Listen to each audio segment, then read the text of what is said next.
joining our seminar focusing on 1D fluid simulation and in particular our Flownex product.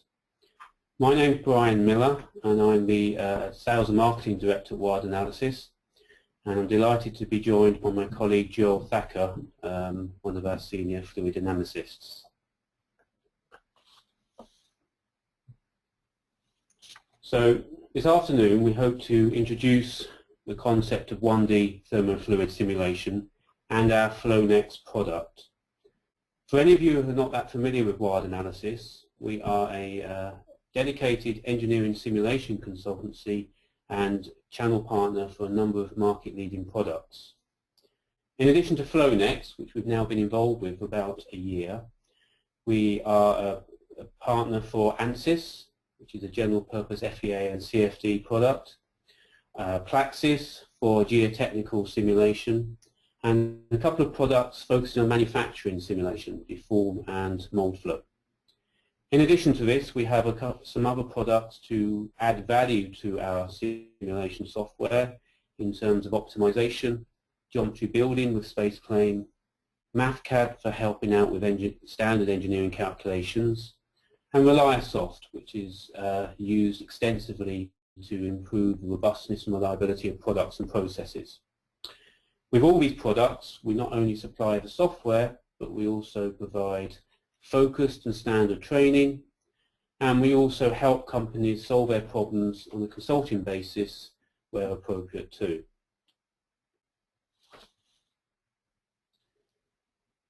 So very quickly, what we hope to cover this afternoon is firstly just to outline why you would want to use 1D simulation. Many of you perhaps are also already familiar with 3D CFD software, and we see Flownex as highly complementary to those solutions. We will introduce Flownex and its capabilities, and then we will show you how easy it is to use through a simple pipe network example. In many cases, you may want to use Flownex in conjunction with other software tools you have. We will show how you can use it with ANSYS as one example, in addition to how it can integrate very nicely with Excel, where some of you may be already doing some 1D fluid calculations. We will then give you a taste of its dynamic simulation capabilities through another application, and then we will wrap up with a summary and a Q&A session. Now, I believe all of you have been put on mute, but please ask questions at any time during the session by using the questions panel you should have in your GoToMeeting section on the right-hand side of your screen, and we will, if time permitting, we will hope to address at least some of these questions at the end of the webinar. I will now hand you over to Joel, who will talk in more detail about 1D simulation. Good afternoon, folks. Thanks, Brian. I'm going to be speaking to you about the technical side of Flownex. Flownex is a flow modeling software used for systems and subsystem components and modeling, basically. It is a 1D simulation package that does not explicitly model 3D effects. It should be noted here that 1D systems like Flownex are not in competition with traditional CFD packages. It just depends where in the design process you are and what your analytical needs are. Having said that, though, a 1D flow system, a 1D flow simulation package is always going to give you quicker turnaround times and quicker solution times. That's simply because you're not modeling the other two dimensions. Given that it's 1D and given how fast you can get to a solution, it becomes an obvious tool for systems design and plant design. So if you're asking yourself questions like, given a plant, will this concept of mine, will this idea of mine even deliver a certain flow rate at a given temperature and a given quality? Is this feasible? Is this possible given this current layout? Flownex is probably a tool that you should be considering. At the same time, if you've already got a plant or a system design and you're interested in what-if scenarios, such as what if there's a leak? then Flownex again can address these issues, as in where should I be putting my valves? How many valves do I need? And the safety valves that I've got in place, how long before I see the effects, or the system sees the effects of these safety valves. Apart from the design aspect and the design concept aspect of a system or a plant, Flownex also is used for operator training. Using the visualization tools within Flownex, we can rebuild an entire control panel or a workstation of an operator on a plant system, and we can assess what information is coming in to the operator and what information is useful really, and we can design then the control panel and the control systems for an operator. Here I've got a simple example. It's actually a case study of a jet fighter where Flownex has been used. So the question was, what's happening during mid-air refueling? As in, are the fuel tanks, the several fuel tanks that you see over there, are they being loaded equally? How long is it taking to load up each fuel tank? And also, what happens in the case where there's a failure in one of the fuel tanks? If one of the valves fails, do we have enough backup systems? What information goes back to the cockpit in terms of visual display?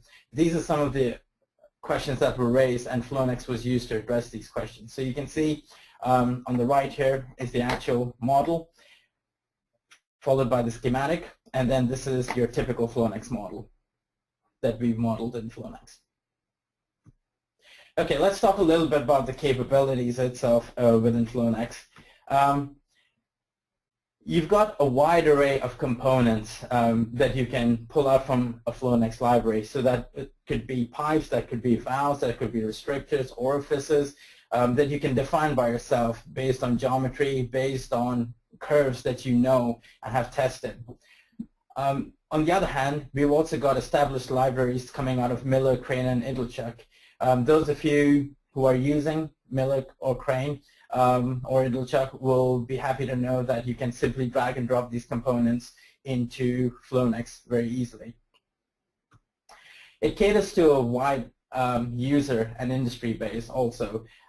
You can be a novice in fluid dynamics, or you can be an expert who's used to CAD and CFD packages. Typical applications for Flownex include standard pressure drop between two components, or across a component rather, thermal management, water hammer, transient compressible flow, multi-phase flow, combustion, slurry flow. So there are a lot of applications where Flownex has been used successfully. It integrates into third-party software such as ANSYS, which some of you might have, MATLAB, Relab for the nuclear industry, or Excel, which is standard tool in most engineering offices. One way by which I gauge the software is how easy is it to get help when I'm stuck. And Flownex has a really good library of manuals, theory manuals and user guide manuals. In fact, if you're stuck on any given component on a specific field, if you just click the F1 button, it takes you specifically to that part of the manual. It tells you what equations are being used. It tells you how it's being used. And that's a great time saver, because you know the manuals are there and you're going straight to that part of the manual that's relevant to you. Okay, before we go ahead and build a simple pipe network, what I want to do is just go ahead and show you what Flownex actually looks like.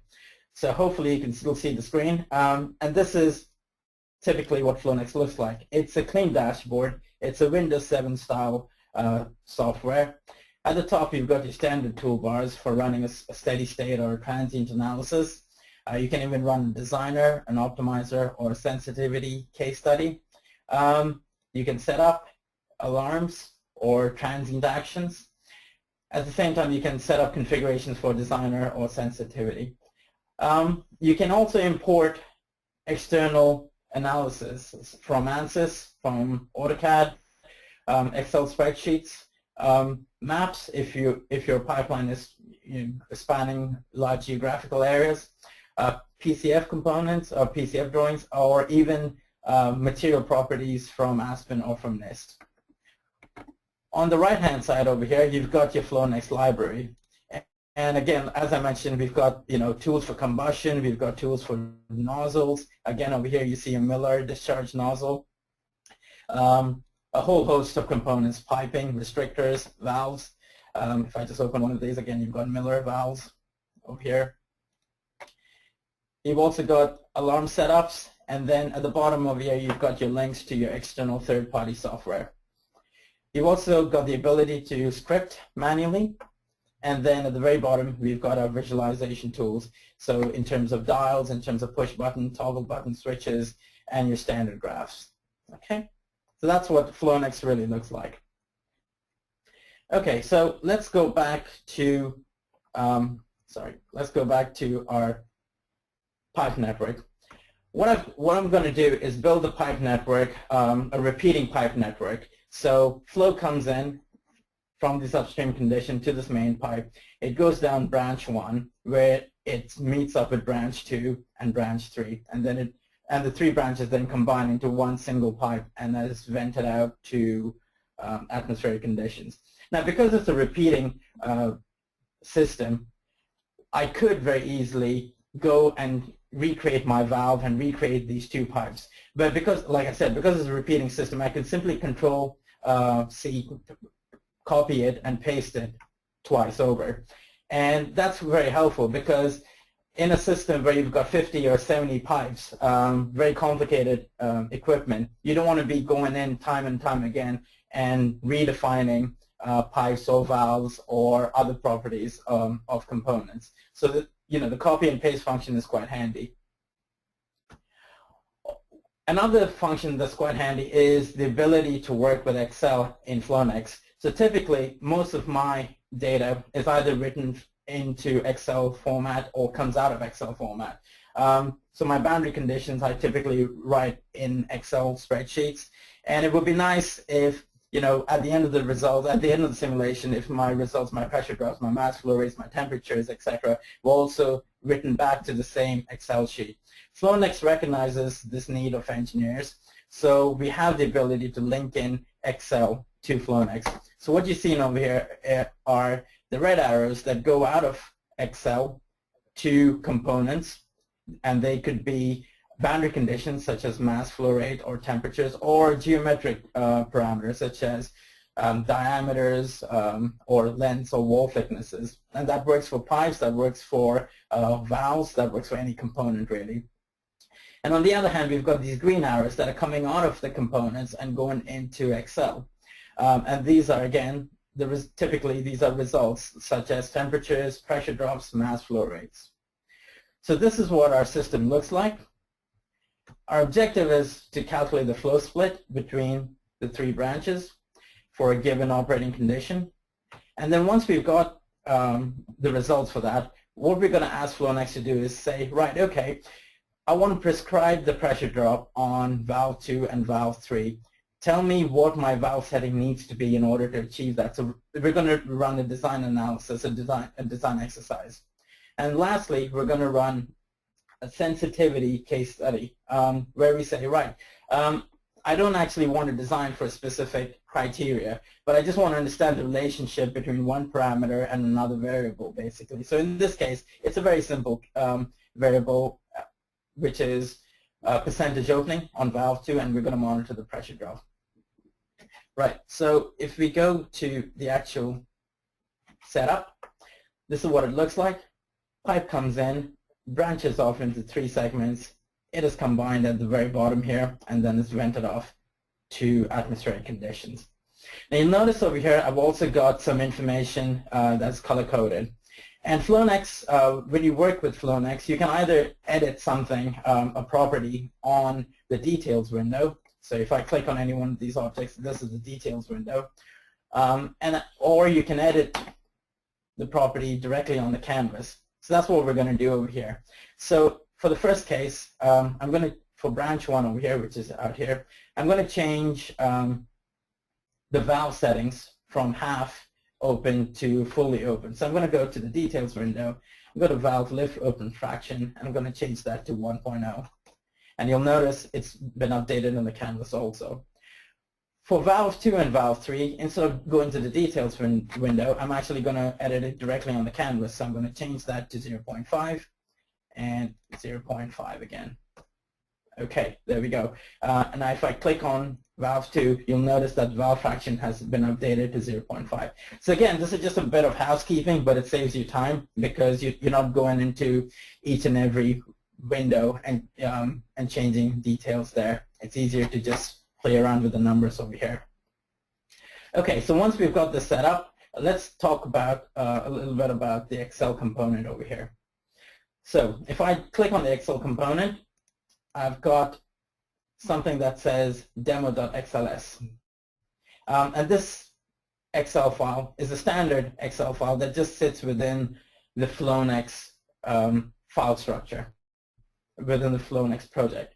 If I double click that, you'll notice that this again is just an ordinary Excel file that's come in with all the formatting that I've had. So that includes tables, borders, shadings, colorings, and even graphs or even pictures and images. Everything that you see in yellow over here, under the yellow headings rather, are items that are going out of Excel into Flownex. So typically they'll be boundary conditions like mass flow rate, upstream mass flow rate, temperatures, or even pipe definitions or valve definitions, geometric entities. The green bed at the bottom is what's coming out of Flownex and going into Excel. So every time we run a simulation, these fields over here will be updated. If we look at our inputs and our outputs, let's look at the outputs first. Oh, I've got a series of outputs over here. Again, let's look at the first one, which is the mass flow rate. So very simply, it's referring to cell B2, and I've called it mass flow rate.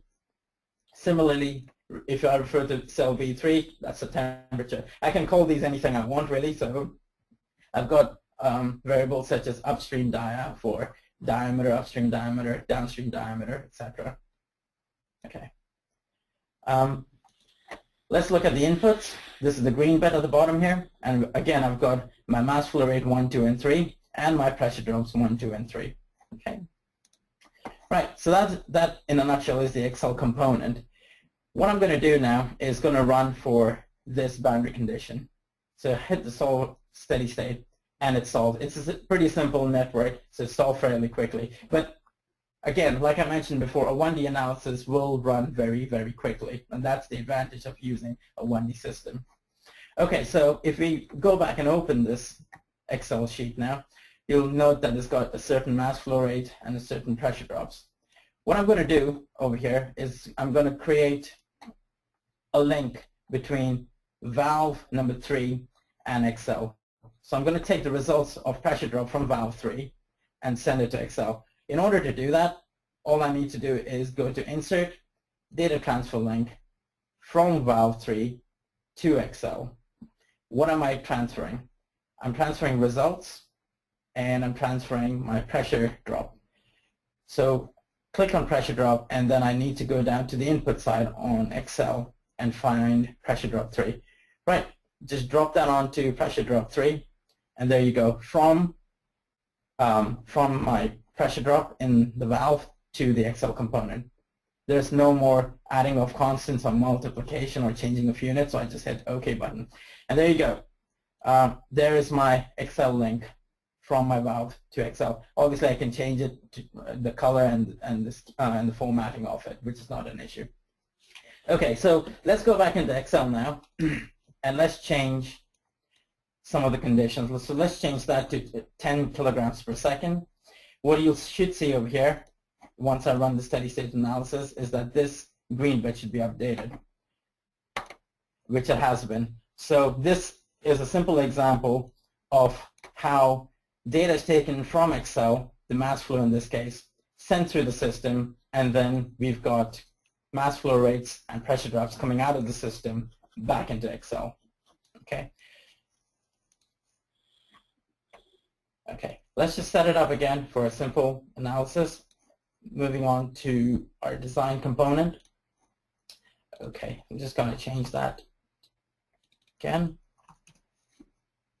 Right, so for a given operating condition, this is what we have. A pressure drop of around about 600 and 670 kilopascals.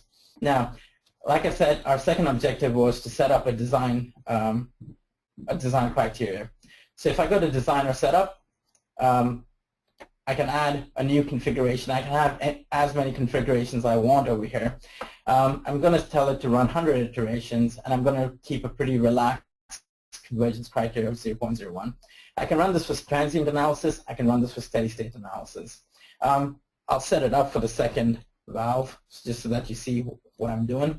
But basically, I say for the second valve, I've got 350 kilopascals is what I'm aiming at. And my valve can be open anywhere between 0.1 and 0.5%. So let's do the same thing on the third valve over here. So that's the bit I care about, pressure drop. Pull that down, change my target value to 380.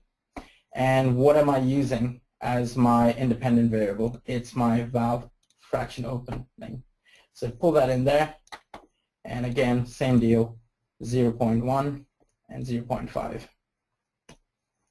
That is it. That's my design configuration setup.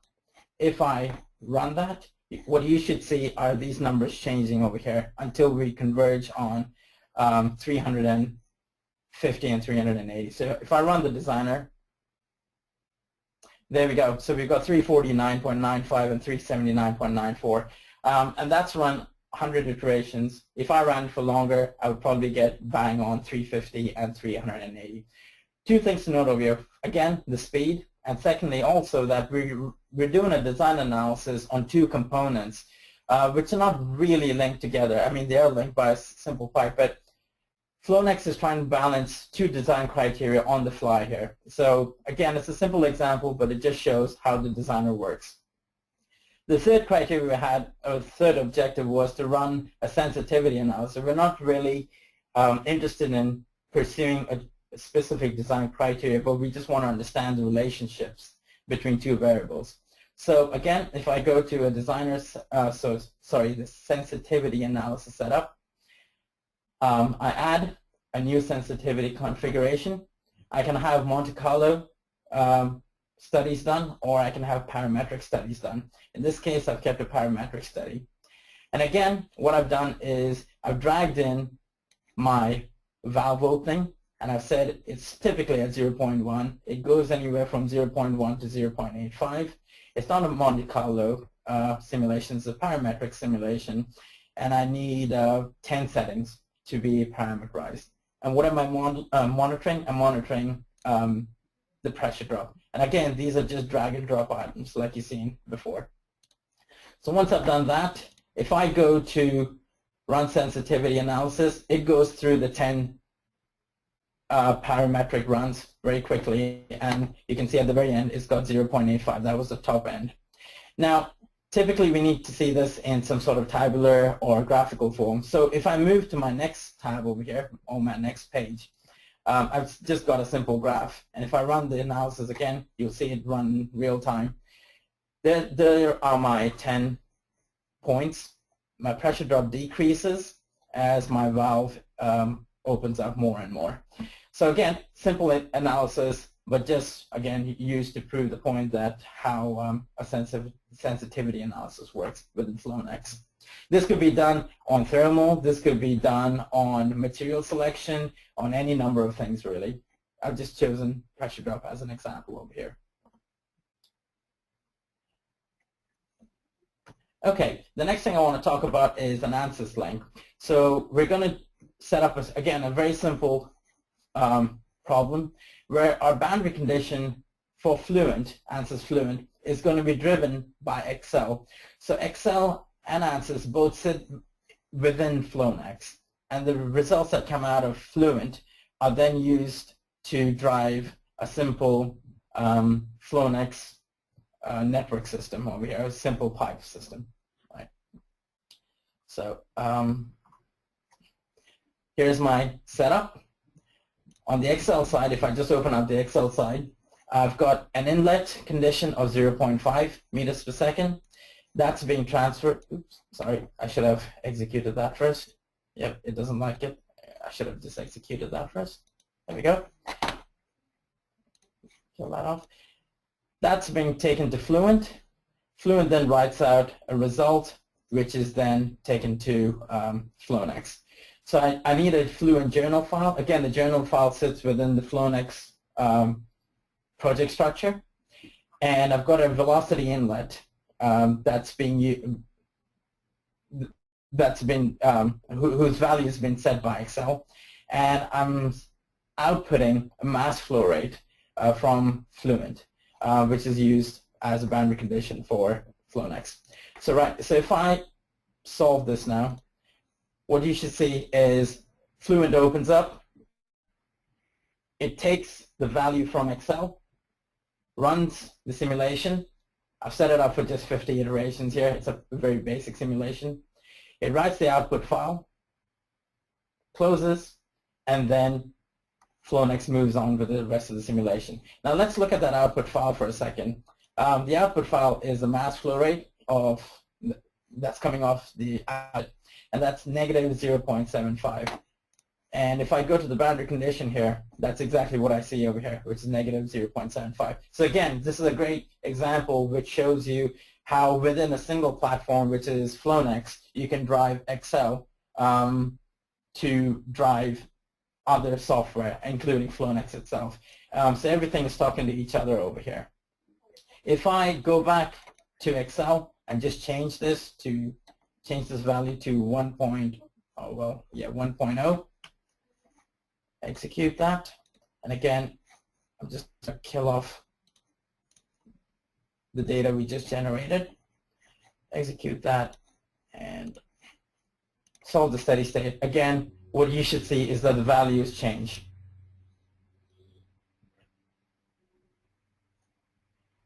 So, right, there we go, it's done that. And if I go over here, the value has changed to 1.5, which is double. Okay. Moving on to transient and dynamic applications. So far we've spoken about steady state simulations, but this is an example over here where we've got interactive user control for something like a plant model. So what we have over here is a reservoir that's being filled with water from the top, and it's being vented out at the bottom here. At the top, you've got an orifice that controls with a discharge coefficient. So as water enters, because the bottom is left open, initially the fluid level decreases. Once we close the tap at the bottom, you can see the fluid level starts increasing again. We can look at it graphically, or we can look at it in a more contour-based plot, if you will. Again, this can be used on a plant system because the user can have slider control and interactive control. So going back to the point I was making earlier, where you can mimic a control desk for an operator. This is a typical example where you can have several of these reservoirs or valves, and the user has control over what happens. Okay, so as we close the bottom valve, basically, the fluid level is going to increase up until 9 meters. At 9 meters, an alarm is going to go off, and the green circle that you see is going to turn to red. And this might be a realistic situation that you have to worry about. The actual reservoir itself can hold up to 10 meters of water. So Flownex is not going to stop when, or it's not going to fall over when you reach the full capacity, because that might be an actual thing that you want to model. Fluid needs to be held in this tank for a certain amount of time. So there we go. It's gone past 9 meters. It's gone red. An alarm has been set off. It goes to the very top, which is 10 meters, and it holds. And then we drain the system out. So we open the tap at the bottom completely, and we don't fill any at the top. And you can see the level drops again, and the alarm goes off. So this is a dynamic simulation with interactive control, typically for full system modeling. I'm going to hand it back now to Brian, who's going to wrap up for us. Okay, thanks very much, Joel. Well, hopefully you've seen from that short presentation some of the capabilities of Flownex. Clearly, we have only a little limited amount of time today, so we'll be delighted to speak to you later about other capabilities which may suit your own applications. But in summary, Flownex is used widely across the world in many industries, and many of those details can be made available on the website or through some case studies we can send you. Hopefully you've seen today that it's easy to use. It's very quick to run, like many 1D simulations, but it's very quick to run even in a transient simulation. It's very intuitive, and the ability for it to work so seamlessly with Excel and 3D simulation, 3D CFD simulation software is obviously hopefully an advantage for you to be able to fit it within your design processes as easily as possible. It has a very wide number of applications. It is used in many industries: nuclear, mining, process, power generation. And from our experience and our knowledge of users, we have seen it being used by both relative novice users, design engineers can get their hands on it and start using it productively within 1 to 2 days of training. But it has the flexibility and the power also to be of use by experts in fluid simulation as well. And we've also been seeing it being used productively within small consultancies, all the way up to global corporations, some of the users which you can see from the logos at the bottom of the screen. And finally, as the UK channel partner for Flownex, we can provide a full range of support and training services to make sure that you do get the maximum value out of Flownex in terms of both accuracy and productivity. So that's about all we have time for today as a presentation. We would be delighted now to take any of the questions that you may have posted. Just to say that if you have any questions you'd like us to deal with offline, or you'd like us to talk in more detail about your individual problems and to identify whether Flownex is a good fit for those problems, then of course we'll be very pleased to talk to you in the days and weeks to come. You can see our contact details on the screen in front of you, and obviously please take the time to visit our website to find out more about Flownex and perhaps some of our other products and services as well. So if I turn now to some questions, we've had a few posted. Perhaps the first one, which is very important, we talk about the accuracy, but we've a question here about whether it's been validated or maybe certified. Is that something you can comment on, Joe? Yes. Obviously, having capabilities matters, but I guess at the end of the day, we want something that's accurate. Flownex has been thoroughly tested and validated. It's been tested by the National Nuclear Regulator in South Africa. It's accredited by Westinghouse in the US, and even some of the combustion models that Flownex uses has been developed by Rolls-Royce. So yeah, it's definitely been validated quite thoroughly. Okay, thanks, Joe. We have a second question here, talking about other software that Flownex can be integrated with. Well, I'm not sure when that question was posted during the presentation. Hopefully we've seen a few of them. What I suggest we do there is, because obviously there's scripting capabilities and other ways we can integrate as well, I would say that rather than give you a definitive list, we actually probably would talk to you about your own softwares, and hopefully then we will find a solution to be able to transmit information between those softwares and Flownex. So its flexibility in that area is of particular interest. Okay. There's a question here about, do you have any facility for acquiring change of pressure through Y strainers? Yes, we do. That is something we can talk to you about through Y valves, through Y strainers, through Y filters. We have that, yeah. We can talk to you about that offline. Okay, that's great. We've got another one actually, probably builds on the first question about certification, perhaps. Has there been any verification on actual flow rate versus flow testing to establish an accurate K factor? I'm guessing over here the question is relating to how do you know you've got the right loss coefficient factor over here. I'm guessing that's what the question is. Again, this is one of those things where, you know, it has been used so extensively on live systems for which we can provide you case studies with. So yeah, I mean, it's been used on pebble bed reactors. It's been used on combustion chambers too. So we can provide you a case study offline which shows you the accuracy in modeling loss coefficients between Flownex and live testing or some other software.